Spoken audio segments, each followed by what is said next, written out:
सांदे। एक भाई बिल्कुल नहीं चलता मेरा, तो उसमें उसके वजह से लेने पड़ते पैम्पर।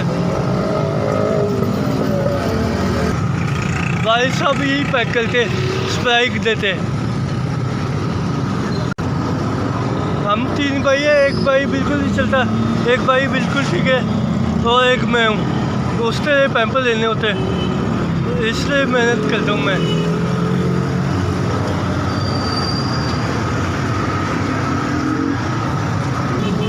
कल्चर का खर्चा करने के लिए पूरे करता हूँ मैं। वालिद साहब के साथ मेहनत करता हूँ, वालिद साहब के साथ काम करता हूँ। तो घर का खर्चा करने से, और किराए का घर है,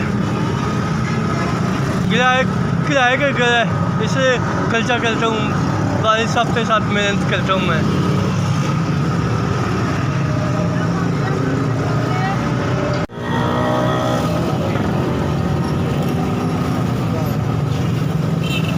है